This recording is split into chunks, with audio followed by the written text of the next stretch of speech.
I almost got shut down after COVID, to be fair, with the management side of it. You got another fine. What's happening? You need help mentally, like, it was bad. Don't get scared of the pressures that society put on you. What's your spending like? It's bad, like it is, it's high, like, especially abroad, it's high. Like, the best way to make money in property and what I've done is when there's fear on the streets, buy. When, you know, you buy when people are fearful. This is Niven. You guys might recognise him from social media. So yeah, he's one of my good friends on social media. I follow him on Instagram and he's got a lot to say there about property. I'm going to introduce him now. So Niven, hello. Hi guys, lovely to be here, Chanel, to join you on your podcast. Thank you for coming. Yeah. I reached out to you a while ago and you said, oh, I want to see what it's about first. I said, nope, you've just got to come on. Oh, do you know what? I'm really picky of what I do as well, just because I'm not actually, like I was just telling you earlier, I'm not actually loving filming and stuff, even though people think I'm really outgoing. I'm kind of used to building a business in the shadows, and then obviously when the TV program came out, I was like thrust into everyone knows what you're doing, how you did it kind of thing, and it was a massive adjustment, so I'm still getting used to it. Really? Yeah. Okay, well, yeah, that's what we were talking about earlier, is that I like to be on camera, and even... I'm the opposite. I mean, yeah, he's the opposite. So, yeah, we want to highlight your highlights, really. So you're from Sheffield, Manchester area. Your business was originally based around the area, is that correct? So it's based in Manchester. That's where it all started. And what would you call yourself? What is your title? What do you do? Title officially is a director. Okay. So director of my own property company. I've got a few property companies now, but yeah. An entrepreneur is like the fashionable word these days. Yeah. I never used to like that word. No. Getting used to it now though. I think it's like overused now. Yeah. Do you know what I mean? I think we should find a new word for it. Yeah, I feel like... Actually, no, but it's a good thing because everyone wants to be one, and I think it's really good. But yeah. So you made social media, and you made a little bit of a breakthrough in COVID when your Channel 5 documentary came out. What was the title of that? So that was called Britain's Council House Millionaires. Okay. And that was basically documenting the journey and how I basically use property to become successful, basically, and from like a very humble council beginning, and I just said yes to it. Didn't know what was going to happen. Never really showed. It wasn't like now, because when I started was like 12 years ago. So now everyone documents the first house, or even going to viewings, and like, it's all over YouTube and Instagram. It wasn't really like that back in the day. So being into property and entrepreneurship was basically like, I don't know, you could say being a ghost. Yeah, yeah, or like just, it was kind of looked down upon. You wouldn't be something people would be interested in as much, especially younger people. So yeah, it was kind of weird when it came out, and then I was like, why are people watching this? Like, do you know what I mean? Because I've been buying houses all that time. Yeah. And it was just what I did, and kind of. Yeah, and then I was like, why are people so interested? Like, why is it getting the views it's getting and the media attention and stuff? Because it was on newspapers as well, and I was like, it's a bit weird. Like, yeah, I saw that in what newspaper? That was in Daily Mail. Okay. That was the first one. It's been in others, but mainly it was in Daily Mail saying, well, obviously they use it politically, but I was just shocked as to why people were so interested in... I think because you were driving a red Ferrari, driving to a council estate and buying loads of property. Yeah, I think that kind of got the views. Yeah, that's so that might have done it. But genuinely, like, I was shocked as to the feedback I was getting. It was all positive, and how many people it inspired. Yeah. And that was amazing, and I didn't expect that, to be honest. Yeah. I had no expectation or preconceptions of what would happen. I just thought it would be like, like Homes Under the Hammer. Yeah. I just thought it'd be like, do you know what I mean? Well, because I've been onto a few, because obviously I've owned an estate agent for 16 years, so I've been onto a few property programs, and they didn't make the headlines that you made. Exactly. It was just like another estate agent showing another house and getting another deal on the table. So that's really great, and it just shows. Listen, the reason why podcasts are about, the reason why I've done this myself is to help people. And it's to help myself. And when you're helping people, you are helping yourself at the end of the day. So it's amazing when you feel like you are inspiring others, it actually gives you motivation. It's the best. It's like better than buying property. Honestly, like I didn't expect that either. Yeah. And like it was just overwhelming. Yeah. Like I tried to screenshot like all the messages and stuff, but it's just too many. But it was overwhelming. Yeah. And it was really, really positive, and you couldn't really put a price on it. Like it was better than any deal I've done. Do you know what I mean? Yeah. And still to this day, which is really strange as well. So we're like almost 4 years later, and I'm still getting people message fresh, like, you know, or like I watched you 2 years ago, just going to viewings now from First Property. You helped me. Not even talked to them before, like just watching you help me, motivate me and stuff. I think that is the most motivating part of doing your property journey and documenting it online, isn't it? Yeah. It's what you can, it's what other people can see from it, what other people can get from it. So your Instagram, we're going to show it on under the screen, obviously, and I feel like pre the Channel 5 documentary, because social media is just a massive thing that I want to highlight within my podcast, more for the younger generation as well, and for the older generation, because the older generation just don't get it, and they do feel like, oh, you're just showing off. And for people like, I've been following you for a couple of years, we have a good lifestyle, obviously, we work hard, we show it out on social media, we're traveling. I know you started a new business abroad. Obviously, I have as well, and there's many benefits to that. And a lot of people do look at it as, are you just showing off? Are you flossing? How would you see that, or would you change anything differently from that? Think about social this quite media? A lot. And same as you, made money well before social media, right? From property, and property is one of them things that you don't need to be on social media for. Yeah, you actually don't need it. You need Rightmove, you need Gumtree or whatever back in the day. Yeah. Whereas other lives, like traders and stuff, they need social media to get clients, right? So I was making money and made well before the TV documentary, right? Well before anything was published. So I could disappear tomorrow, switch off social media and be exactly the same, right? So that's the way I see it.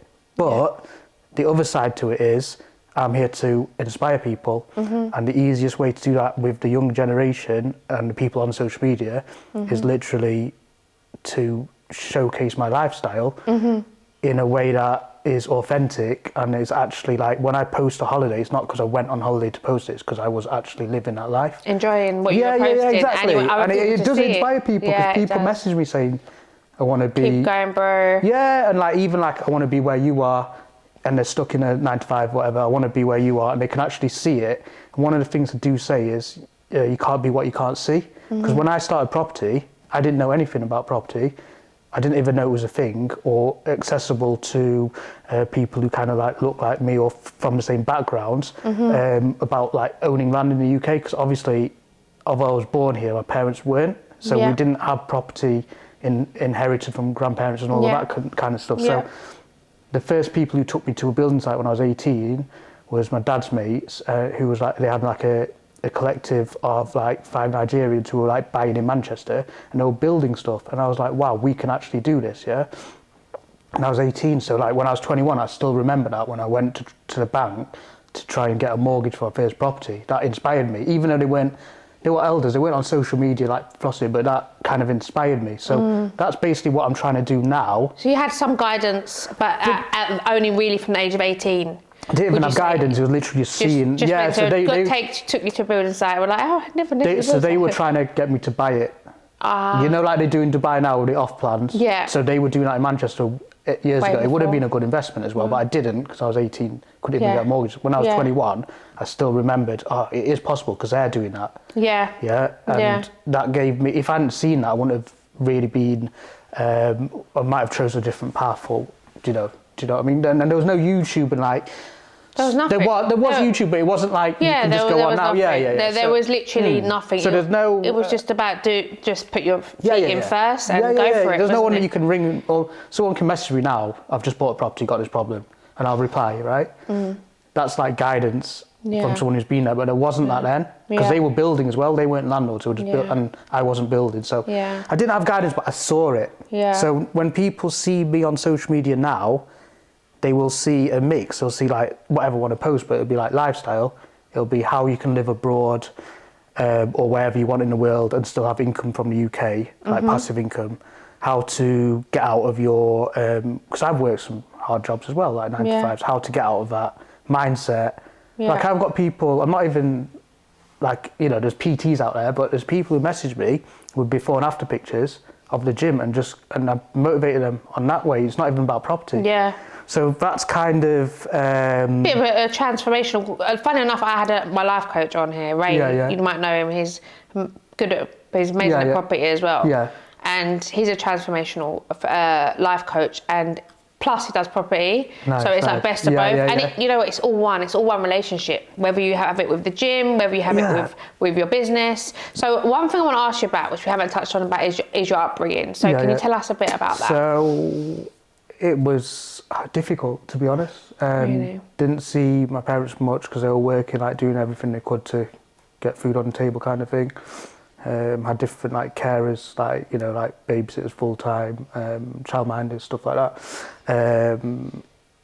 What businesses were your family? So they were nurses. In the care industry? So to get to this country from Mauritius, they were recruiting. It's not just from Mauritius; all around Commonwealth, they were recruiting nurses. Wow. So so they came over, were nurses, obviously doing overtime as well, night shifts. So it was quite difficult growing up. Do you have siblings? Yeah, I've got one sister. So she's done well as well, but not into property. But and then we moved to like a really, really rundown house, but it was the only thing we could afford, and did it up. So I was kind of like, it's funny how things work out in a circle. So you're kind of like in that environment before you even realise, and then later on you're like, oh, I can actually do this. I think that's what I resonated with, because my first area was brought up in Tottenham, and my first, a lot of our projects and properties that we own are in that kind of part of London. So not the best area now, but it wasn't the best area then, but it makes money at the end of the day. So it's an area that properties that make money, them old properties and them areas that are not as I would say as more luxurious, but they all still make a money. And at the end of the day, we just look at the yield now, don't we? And the thing is as well now, just a bit of a side topic to that is people want to buy, I feel, in nice areas so they can post it and get nice properties. But when I first started, I bought in like Moss Side in Manchester, which was like... Oh yeah, I've heard of Moss Side. So it was really bad back in the day. And like people like, why are you buying there? You know, even people who were doing property themselves, and that house was full straight away, and that's where I made my money. And then I went to Salford, which is another area which has got gang problems, still to this day, and did exactly the same thing there. And now I'm buying in Liverpool and other places. And the properties, some of them you wouldn't post them on social media. If I posted some of the properties we're buying, you're pretty embarrassed that you would post them. You wouldn't post it, and people don't want to buy in the areas. They want to buy where the money is already been made, and there's no point to do that. So when you were 18, what did you study? School, I was at uni. I dropped out. Oh, we've got another dropout. So I dropped out. I did property, basically took the student loan. I was working a call centre, Chinese delivery as well, so 2 jobs. Stacked about £10,000, got not a first-time buyer mortgage, because back in the day you could actually get a buy-to-let mortgage at 21 without owning a property. 10% deposit. So as we know now, it's very difficult to get the buy-to-let mortgages first. Yes, but you can still get a resi and get consent to let. It's exactly that. I do that for people. You can get licenses for consent to let. Exactly. So and it's still 10% or 5% deposit.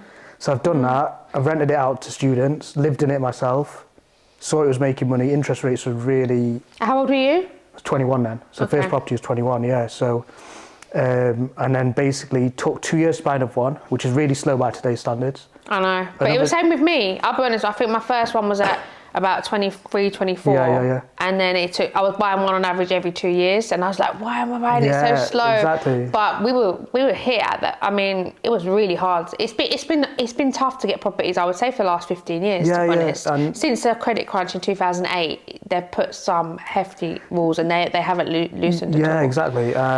So after the credit, so basically that was like a year before recession. Then in recession, it was easier because the properties were like 54 grand, one of them, when it should have been a year before. It should have been like 120, 110, yeah.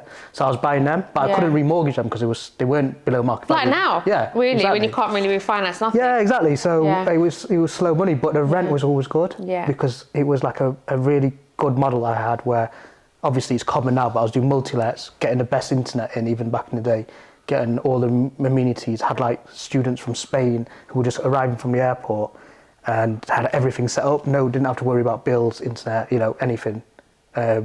So was it a temporary lets? Because I was going to ask you this. Are you focused on Airbnbs? No, none of that. It was just like they usually stay for like 12 months, and then usually their friend would take over because it was they always find someone. Because if you're a good landlord, as you know, so guys, it pays to be a good landlord. Oh yeah, Please be a good landlord. So it was tenants, because the tenants are the ones that you honestly. I know I look after my landlords. Obviously, I've got like a database of 1,000.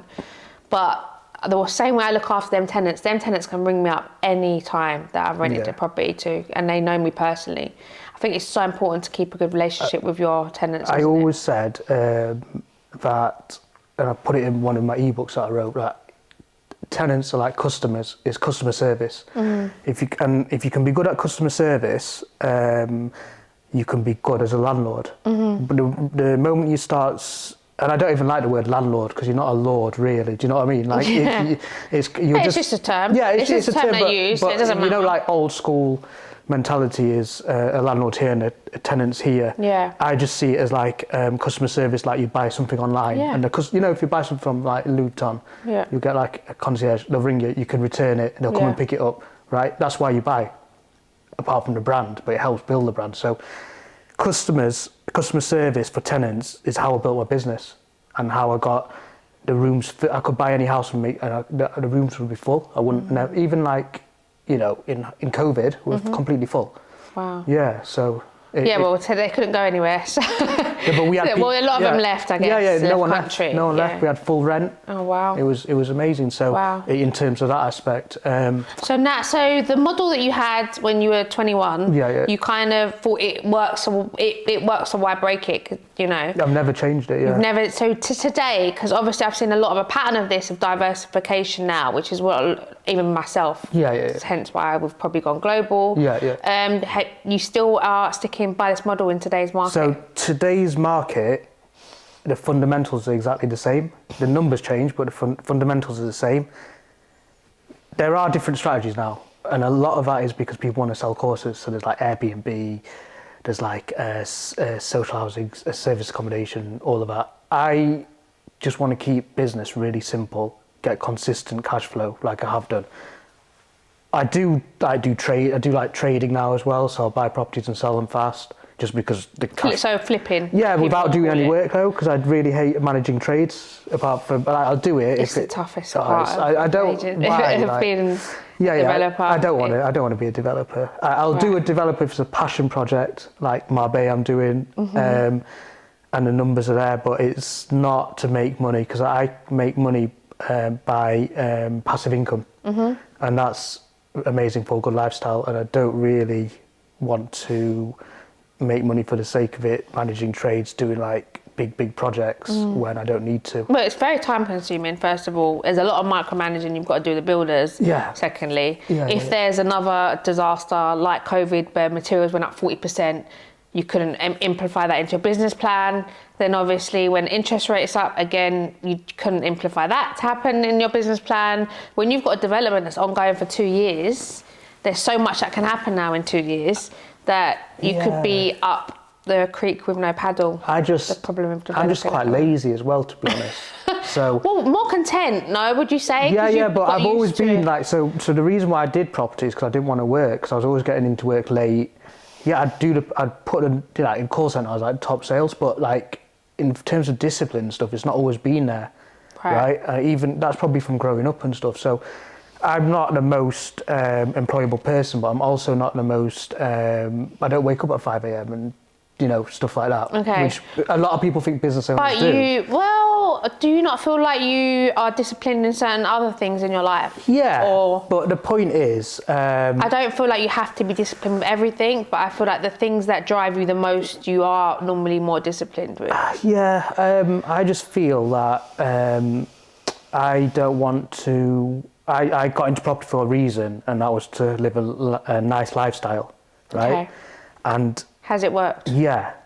So it has. So okay. I don't want to, even though I could do a really big development, make loads of money, the amount of stress and planning and all of that. I basically got rich by sleeping and getting the capital growth, not by doing complicated deals, plans, and like networking. I never networked like before. You wouldn't even know who I was. I was buying properties, and it literally.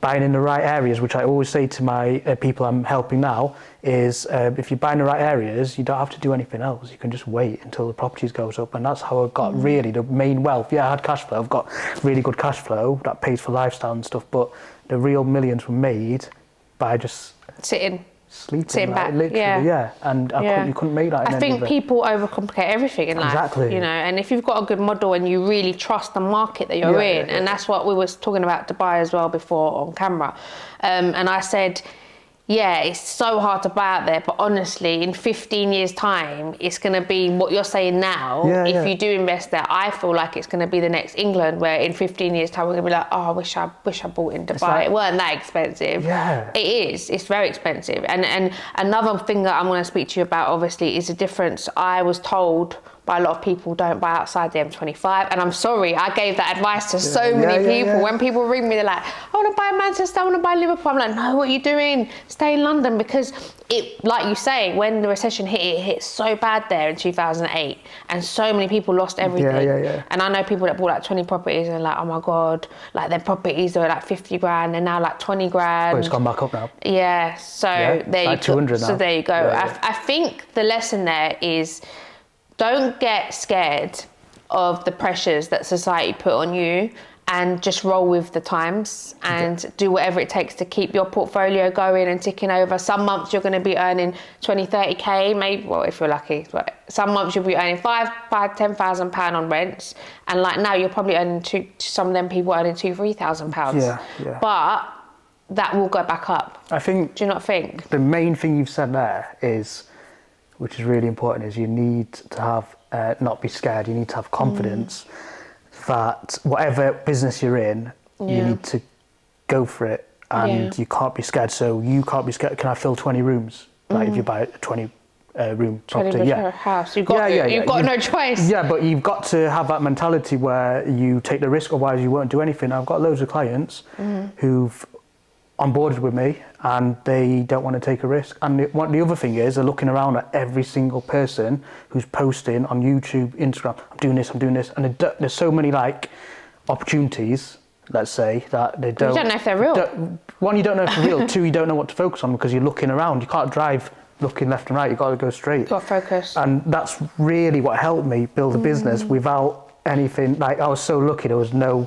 of Instagram and all that back in the day, because as an 18-year-old, of course you're going to go, he's driving that, I'm going to do that. So it's basically like going shopping and you want everything. Yeah. And then you really don't know what you want. Yeah, exactly. And then you're feeling a bit of resistance to like, should I have done that? Should I put a wall there? And I get it all the time with my clients. Should I turn it into a HMO? Should I leave it as a family dwelling? And I'm like, what?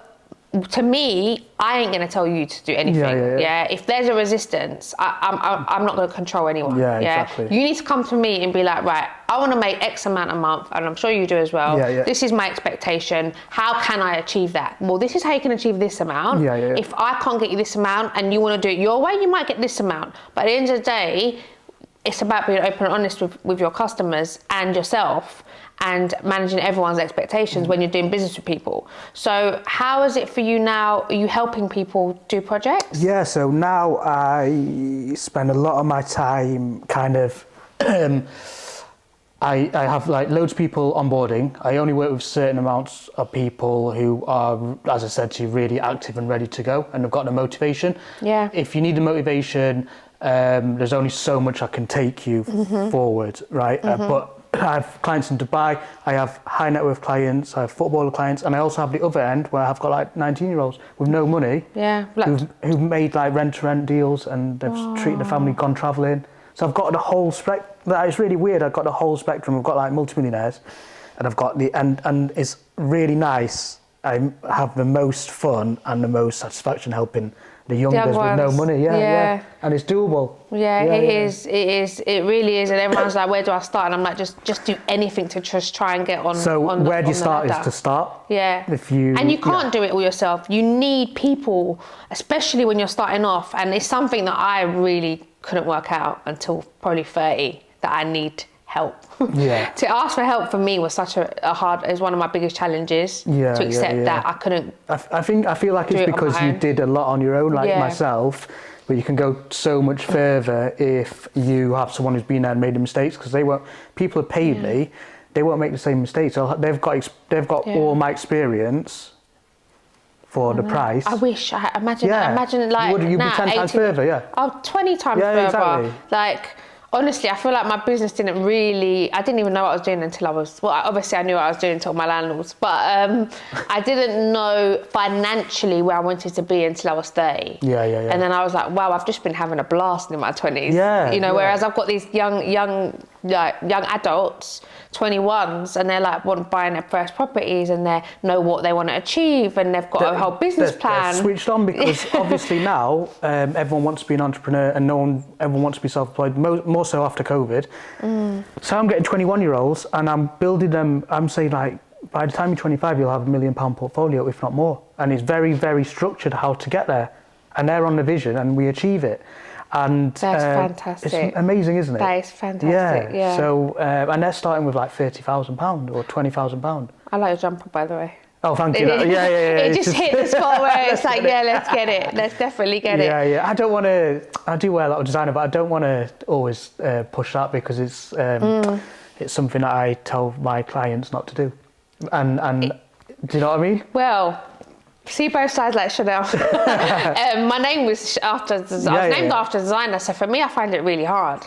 Yeah, but the thing is, you're not just starting out, right? Yeah. And neither but I was starting out at 18. So for me, my first paycheck was all designer. Yeah. It was like I had £150 left to go and get food. Yeah. So from the whole month, and I paid £1,000 in like Bond Street. There used to be a famous designer shop in Bond Street. Yeah. I used to go there every month and get one designer item, and now I still do it, that one designer item, but that designer item has increased 20 times in value from when it was 20 years. But I feel that makes you happy, and you should do it. But the thing is, a lot of people, especially the guys who I mentor, right, they'll do it because of seeing it on Instagram as a flex, right? And I'm trying to get them to think smart, because if Instagram was when I started, I could have sold properties and make 60 grand and just spent it, and taken but and I would have. Whereas now, I know it's quite intrusive actually, I've never asked this question, but when you do it, do you sell? What is your model? So I don't sell. Like even down here today, and I was like, I need to fund a development, and I was like, shall I sell one property? I'll make really good money off it. I only bought it last year. Get development finance. No. So I'm using that money for Marbella. So the refinance. No. So basically, I can't refinance that property because it's. I put a big chunk of deposit, so it wouldn't really be worth refinancing it. But if I sell it, I'll pull out some decent money, and then I can use that in Marbella, right? But then I was thinking, I can pay it on. I can just not sell it, be patient, wait 2 months, get it from the cash flow. Yeah. Right? So I rarely sell properties. Yeah. Every time I have, I've regretted it. Yeah. Tell me about it. I've sold like 2, but to my mates, it's weird because I can still go in them, and do you know what I mean? Next door to mine. Chill in my house.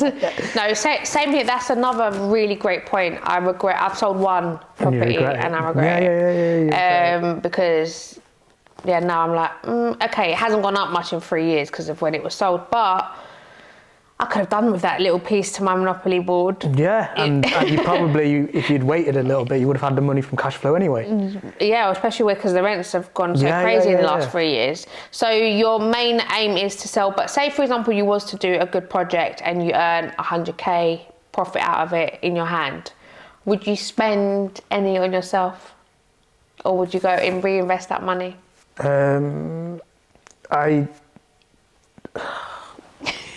So I probably wouldn't sell. Okay, I could sell, but say if you've made 100 grand on a deal, on a flip. That's the property I bought last year. I would have pulled out 100 grand if I sell that. Okay. The rent makes 50 grand a month. So 50 grand a month. You really hit the number on the head. Yeah, but there's people on YouTube doing like 200 grand a month just from. Are they though? Yeah, like not from property. Oh, not from property. I'm talking about other 50 stuff. grand a month on a rental income, especially out of London, is extremely difficult. But that's a lot of properties though. How much? How many properties have you got? So 35 properties times 5 units. Because you've got the rooms, HMOs. Yeah, so what is it? So what's over 150 units? 50. Something like Who that. does your management? So I used to do the management. Okay. And then... Now Chanel's going to be doing your management. Yeah, exactly. So I used to do the management. Mm-hmm. In COVID, I had a few problems. What problems? So in COVID, I had inspections straight after COVID, and a lot of them weren't up to standard. Yep. Just because they slipped over COVID, and I literally took 8 months off in COVID and moved to Marbella. I was like just chilling. Yes. I wish I could say the same.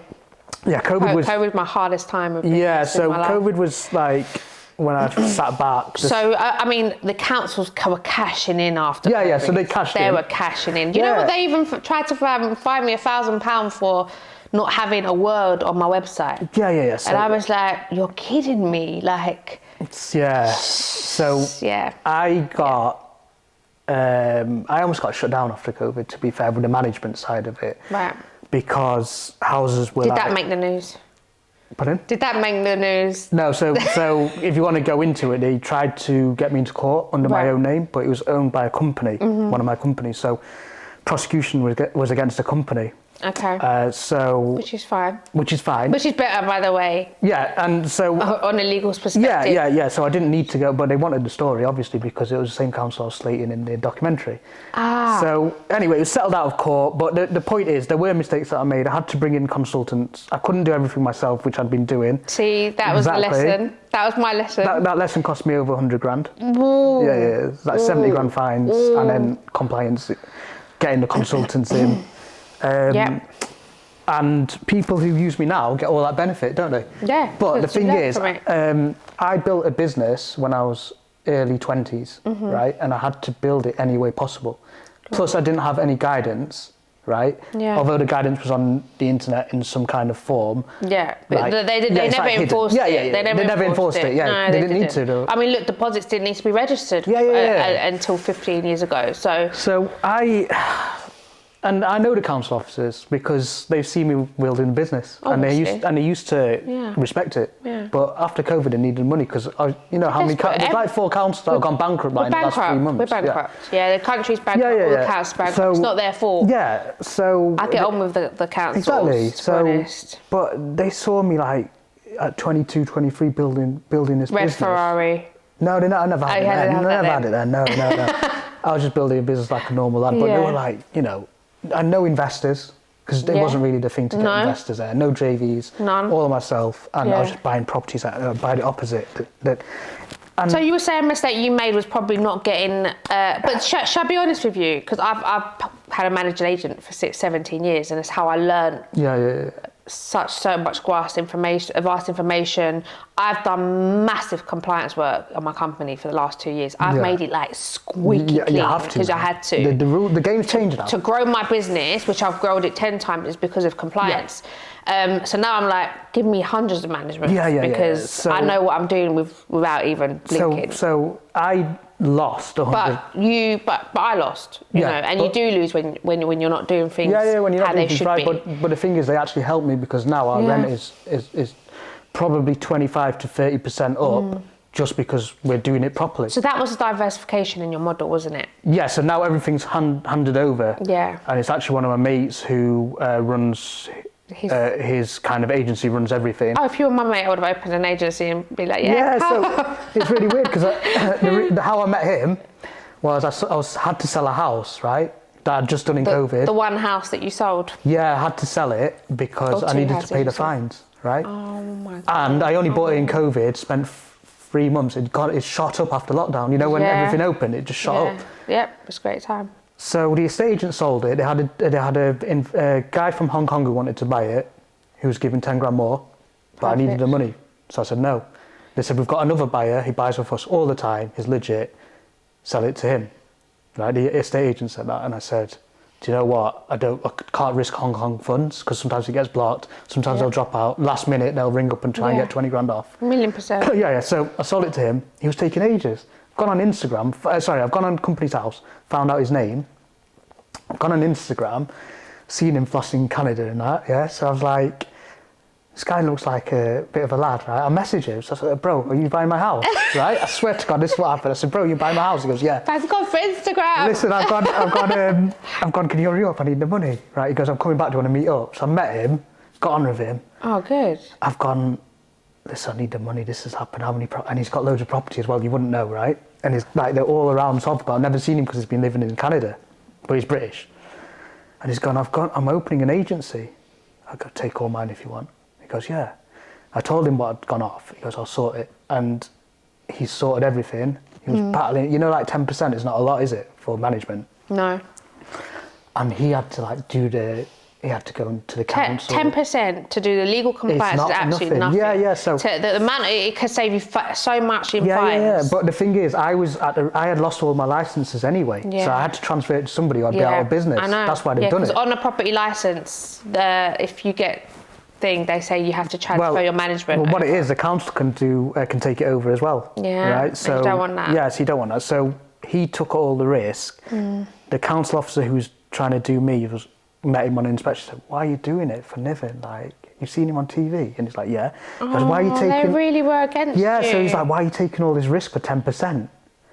And he was like, "I'm just doing it." And he did it. Do you know now he's bought a house in Cheshire, right? He's got a swimming pool, everything. Lives around the corner from like footballers, and it's not the money that he's made from the management. I've done that, but obviously, if you do good, it comes back around. I mean, I'd like to talk to him and ask him why he does management because he's the hard. Honestly, of everything I've done in my life, I think property management is so hard. And the thing is, like, he had to put up with a lot. Like, they were after me, and he was basically my shield. And bless him, he was a blessing. Yeah. And I always say that, and he's done really well, and I feel like that happened for a reason, kind of thing. So after this, you're just after COVID, you've had this big challenges. Yeah, so that took 2 years to resolve. Yeah, big challenges. Yeah. And then what did you think? Oh God, I'm done. I'm heading to Marbella. So because you've done it absolutely amazing. You've got obviously a lot of property in up north. So basically, I took my foot off the gas, went to Marbella in lockdown. Then this all happened. I had to come back, and. Do you feel like it happened because you were in Marbella? Another question I ask myself when stuff does challenge me. Yeah. There was no management structure. I have just gone into the limelight. Everything that could have gone wrong went wrong. I lost my mindset as well, the hustler's mindset had gone. And because even my advisors were like, we told you to do this, you've done this, you haven't done this, you got another fine. What's happening? You need help mentally, like it was bad. Yeah. And so how did you get yourself out of that? Because you seem really headstrong and positive and you're in a place. Yeah, that was a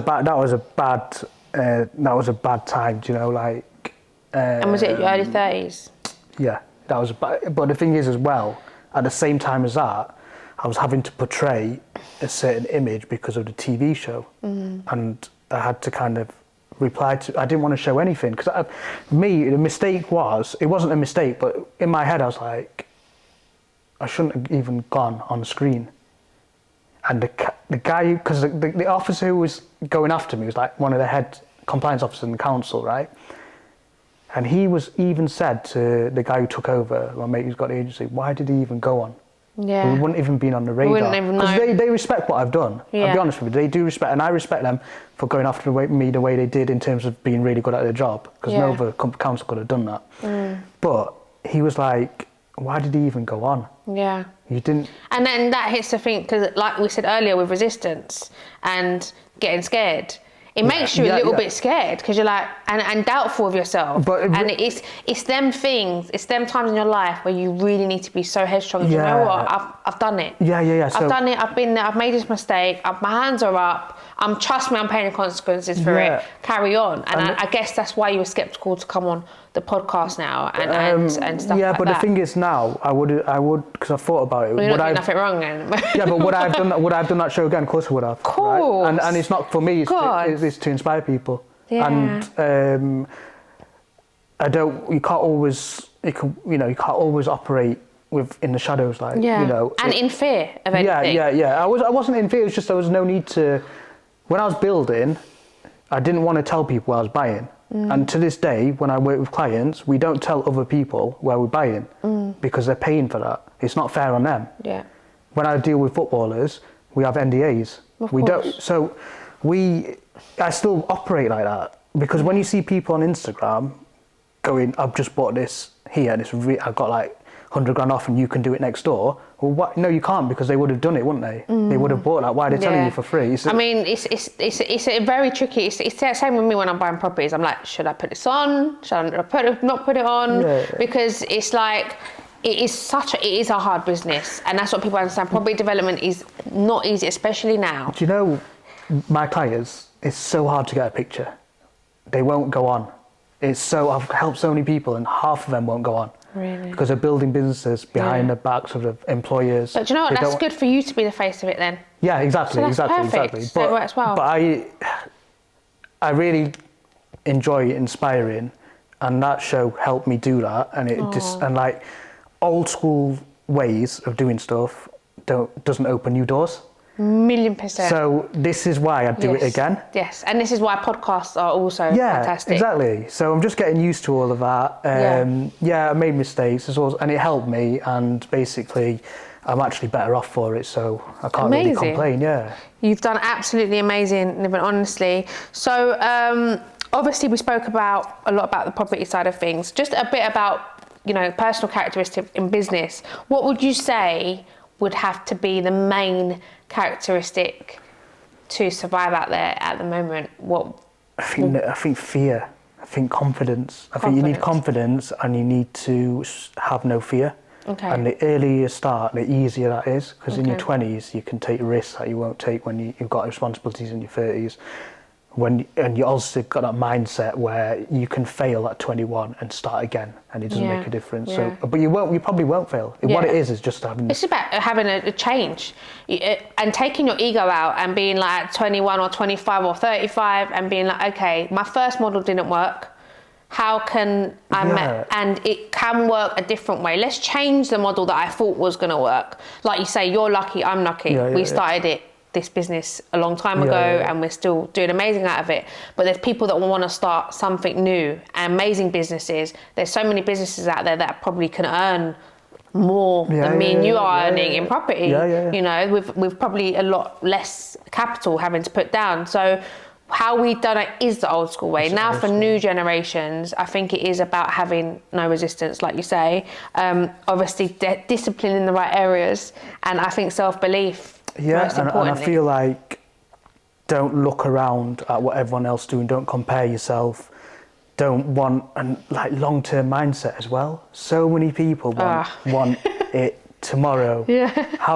Bro, put me on. I want 5 houses next year. You're like, wait, do you know how long it took me to get 5 houses? Even not a property, even like, I don't know, you want to build the next clothing brand, It's not going to happen in 1 year. No. The people that you see make it, they've done, even on YouTubers, right? They've been banging out videos from like early days, and they made it now. So you need to be prepared to have that long-term mindset, and you will make it. It's longevity. It's not overnight money in anything. I mean, listen, people can get lucky, and they can get one idea, and it does happen, and you do see it. But I feel like how would you say, 5 to 10 year business plan with any business is necessary? I think 5 years. 5 years, consistent, the compounding effect of your actions over 5 years will make you, you know, a very, very good business. Yeah. And if in year one it's not working, you push on. Yeah. And you learn so much as well. Yeah. I feel like if you go and want to make it next year, in month 6, you're still struggling and you just give up. Because you're not getting a reward. And what's that going to do? It's going to bring your morale down, and then you're going to be like, oh my God, I ain't got to where I want to get to. But that's because maybe, not that you're aiming too high, but you're not being realistic. Yeah, and I think you've got to love what you do as well, because that's going to push you on. That is the most important thing, I think, is loving what you do, knowing what you want to do, and having the least resistance in everything that you do. Because then you'll do it regardless of whether, you know, you can't always do it for money. Like, that's what I say, like, would I sell houses? I don't buy houses for money. Like, I do with a cash flow, but I don't, otherwise I'd sell tomorrow. I could sell everything tomorrow, get our money, flip it. But no, but I could put it into another deal, maybe in Dubai, and like make 5x. Yeah. Right? But you know, it's more than money. And what has been your biggest success property that you've bought? Your biggest success story to date? Probably Marbella. Probably. So I bought that in lockdown. That was a risk because I'd only been there once. Well, Marbella had a lot of bad press as well. Yeah, it had bad press. Didn't it? Yeah, it had like quite bad gang violence. Bit of crime. Yeah, bad crime. I bought it in lockdown.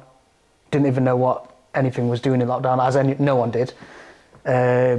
Just before Brexit as well. And that property, it's worth a lot of money now, without doing anything to it.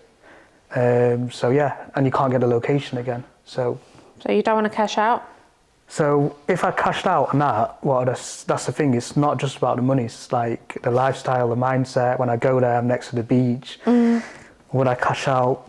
Gosh, we like to be an image. I think 2 years ago, I was like, I just want to be on a beach. I just want to see the water every day when I wake up. I can't do this grey lifestyle anymore. Yeah. And then I bought something on the beach in Dubai, and then I was like, okay, well, I've got that now. You didn't go every day, did you? And I was like, I'm going less. I think because I'm fighting to keep up with that lifestyle, keep up with the businesses here, I found it really hard. So I think the main thing with the advice that we're given is that you have, and with the businesses that we want to grow and to help people, is you just really need to enjoy life as well. Yeah, I learned that in every COVID. day. Yeah, I think a lot of people kind of, so one of the reasons why I did really well in Marbella is because loads of people moved there from Europe because they wanted to enjoy life more after COVID.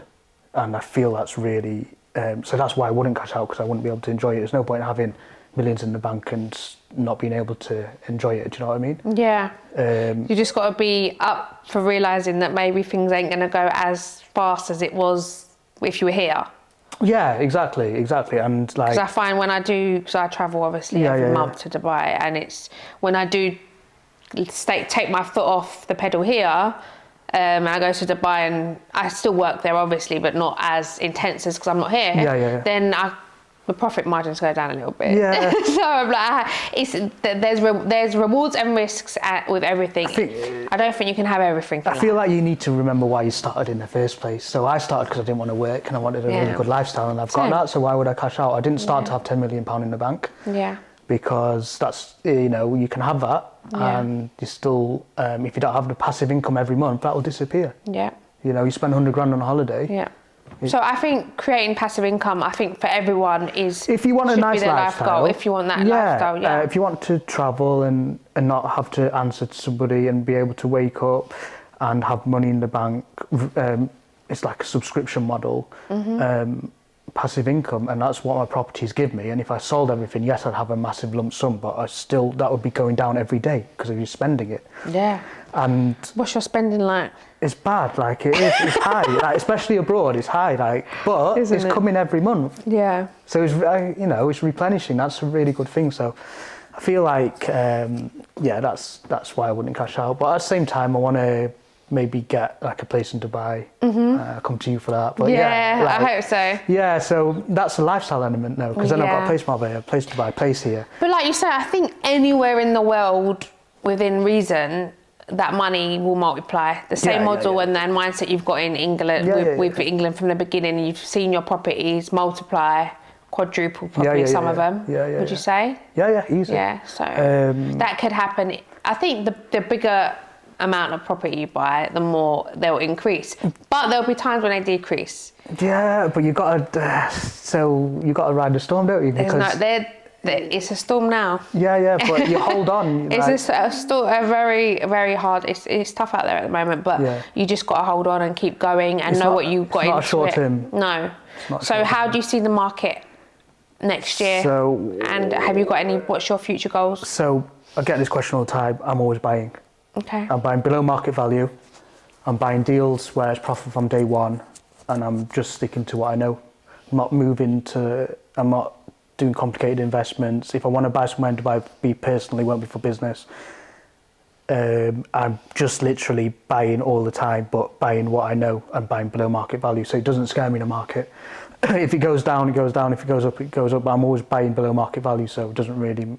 I've been here before, I'm not panicked. I've been here, I bought in recessions. That's how I made money. Well, if there was another recession, I'd make more monny. Yeah, it is a breeding ground. It was harder when it was boom times.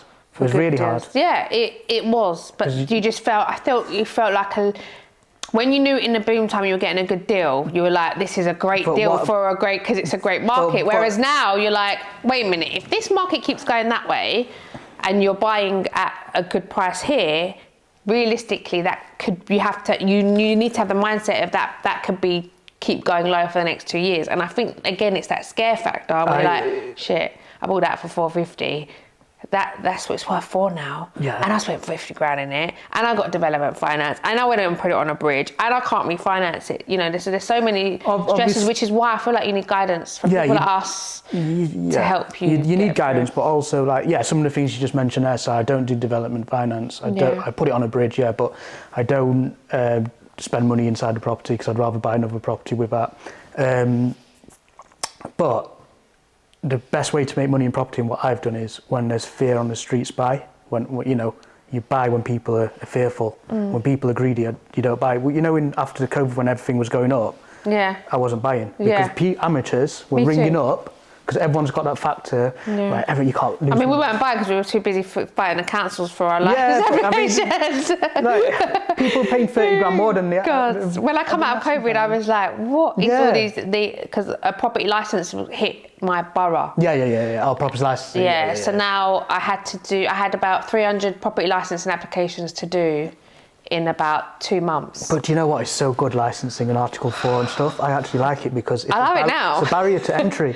I like it now, but I didn't like it when they were opposing it, and I sat there and I was like, oh my God. And you know what? My staff, bless them. They supported me. Without a good team behind you, you can't grow. I think it comes down to how you treat people as well. So. My staff loved me. Yeah, good. Because, with the tenants as well. So when all that was going on, the tenants, they were backing me. So they wouldn't even open the door for inspection. They had to get warrants and stuff. You see? You weren't even opening the door. Whatever. I had to do certain things, move people out and all of that. Yeah, and they were like, "Tell us what you need to do. We'll do it." Wow. So what's your plans next year? And the next 2 years, what's your next 2 year plan? The next 2 year plan, I'll be honest with you, try and get somewhere else abroad. Okay. I really want that. Okay. So we need to find you a good deal on the palm then. Find somewhere on the palm. Because, I was telling you before this podcast. Yeah. When I was 18, I almost moved to Dubai. There was nothing there. Me too. And Mum wouldn't let me. How mad. Because I think you had to be 21 to do anything there, though. That's the thing. And I was 18. Not just that, you needed a local partner then as well. Oh, okay. So that's why my family were like, they're going to eat you up. And now I'm like, I wish I went at 18 to Dubai. Yeah, but the thing is, so I could have bought on a palm for so cheap. Obviously, didn't have the money, but if I knew what I'd do now, I could have raised it, right? Yeah. So the same villas now, what were you saying, 14 million? 14 million so for front facing, pounds. 300,000, 400,000 pounds. I know. Front facing. So I want somewhere. But it's about finding them new opportunities in other places. Because you're not going to get that opportunity now, obviously, but you'll get, get other opportunities. I just read a quote the other day, find out where people are going and buy the land before they get there. So if there's somewhere else in Dubai, let me know and I'll... I know a few spots, but we'll have to talk off camera for that. Exactly. But no, it's good because not a lot of people are again scared to buy foreign investment. So it's great that you have got zero resistance to that. So you could potentially be living in 3 countries next year. Yeah, I'd like to split the time between the UK, Marbella, Dubai. That would be quite nice. That'd be nice. That'd be nice. It's nice, and I like to diversify now. So I like to have assets just for asset protection. Have things in different countries, just because I've been through the court system here, and I've been through where they like base fines on your net worth, and like you can't. It's hard. Like you need stuff in the background. You need to put money away. That's a higher level. That's when you start playing money games, and there's people in Dubai that are moving money around, aren't they? So. God. Yeah, that's where it needs to be. But yeah, it is an eye opener out there to see how people are managing their funds. Yeah. But I mean, do you know what? Saying that, a lot of people are buying here now from Dubai. Yeah, they are because it's really the safest market, isn't it? It's a safe market here now. It's just getting the money over here. I feel like UK are not making that easy.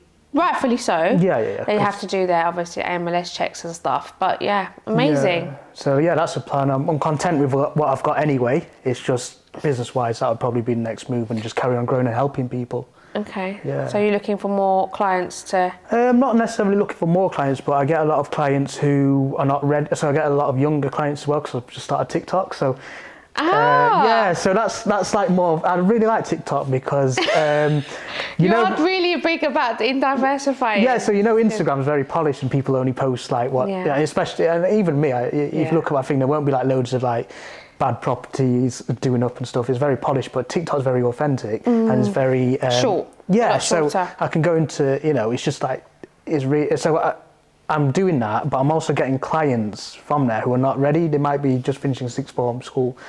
And so we're doing like an e-learning kind of like online course where it's like a monthly subscription. And because I don't feel they teach it in schools. No, of course they don't teach. The amount of clients I've got who are like business, like making really good money. They're doing like IT contracting, don't know how to manage a credit score, don't know what effect of paying a phone bill, not paying a phone bill when you're a student. How you can get a mortgage when you're older. Mortgages. They don't even know what rent costs, or how do you even be a tenant. They don't know anything about property. Listen, at 18 years of age, I didn't know the difference between a tenant and a landlord. Yeah. Luckily, I went into a estate agency so young, but a lot of people don't. And they're the basic. I feel like they don't want to teach it in school. They don't want to teach the young entrepreneurship or young businesses. Especially property, because the people going into property now backed by the government, so it's like the big. So they keep it out of the curriculum. They don't want it to be accessible. Yeah. So we had the life coach on here, like I said before, and he is really big on education with the younger generation. So I feel like that might be a really good thing for you to get into as well. I feel like just not even from a monetary point of view, but if someone can spend the equivalent of a few months of Netflix subscriptions learning about property at 18, 19, by the time they're 21, 22, even if it's not for business, they might have another business, even for themselves, because everyone needs a place to live. Yeah. They've got all the options in front of them. Yeah. Whereas if you knowledge is power, and I think everyone underestimates that the ego. Oh, you don't need to know that. I don't need to know that. No, you actually need to know everything to, first of all, be able to know what you want to do in life, and secondly, for you to grow. So whatever business you do, whatever job you do need somewhere to live.